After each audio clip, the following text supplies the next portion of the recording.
Hey everyone, it's Tasty Taste from Bloodofkittens, and in this week's video, we're going to find out just how badly Tyranids dominated the meta for the month of May. Right after this, quick intro!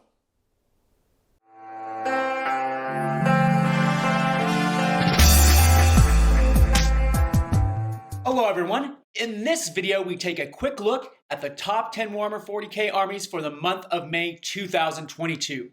But before we jump in, here are some ground rules on how we determine the best armies. First, we take any ITC events with at least 28 players and 5 rounds. Second, we take the top 3 finishers from those tournaments, comparing them to the previous month's results. May 2022 had 28 events with 84 lists. Now with that, let's jump into the top 10. Number 1, and no surprise, moving up 1 spot, are the Tyranids, with 38 lists sporting an over 60% win rate. Not as bad as the Harlequins list, still, Tyranids are in serious need of nerfs. Units like the Maleceptor, Hive Tyrant, Harpy, and Pyros are frequently found in all these lists. Tyranids did see a bit of a dip towards the end of the month thanks to the first wave of adjustments to units like the Maleceptor and certain OP stratagems. Falling back 1 spot to number 2 with 19 lists are the Aeldari. The Aeldari started the month slowly but quickly picked up wins, especially against Tyranids. The best players seem to be gravitating to the Aeldari thanks to the flexibility and variety of lists that they can build. One interesting thing to keep an eye on, though, is the return of Harlequins, as people are really realizing the balanced data sheet didn't actually hurt them that much as was first thought. Moving to 3rd place, and out of nowhere, are the Sisters of Battle Adepta Sororitas with 5 lists.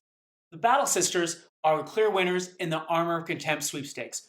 Who would have guessed? Cheap bodies, often with 2+ saves, would be a good thing.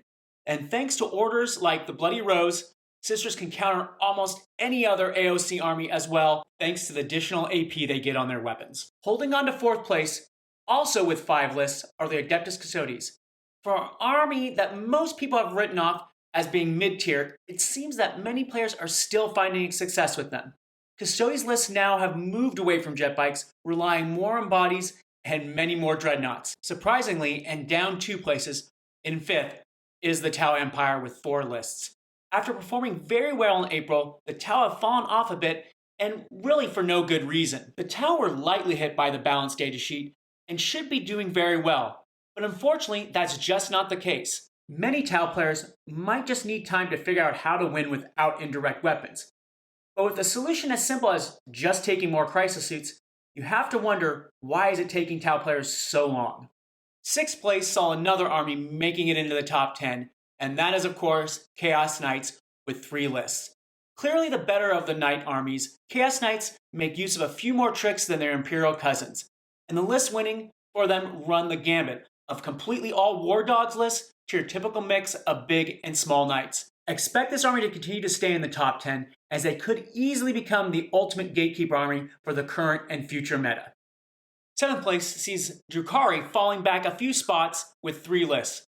While everything changes around them, the Drukhari continue to have success, thanks to innovation within Coven lists.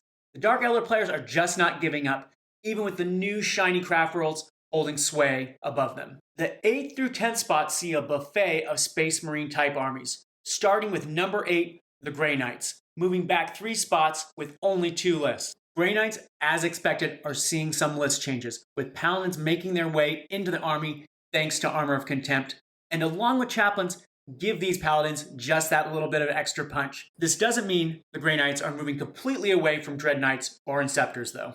In 9th place we get Space Wolves, making it in the top 10 with 2 lists. Spamming Wolfguard is still the name of the game to make this army work. But the balanced data sheet also brought out some oldies but goodies like Wolfen to the party, making these space puppies a little more dynamic from their other Space Marine brothers. Rounding out the top 10 are the Dark Angels, with 2 lists. Why this army isn't doing any better, I just don't know. As it is, Deathwing is still the name of the game, but sprinkling in some Ravenwing units have also been effective for lists. There you have it, the top 10 armies for May 2022. A few armies fell out of the top 10 from April, with Chaos Space Marines, Genestealer Cults, and Death Guard not making the cut. For June, we'll be waiting for the next rules and point updates. Any changes, though, will most likely won't happen until the end of the month, So we should expect to see the current crop of armies sit at the top. If you want to see all the lists though, please click in the links in the description below. As always, if you want to see more of this kind of content, please leave a comment, hit the thumbs up button, the subscribe button, and the bell icon. Thanks again.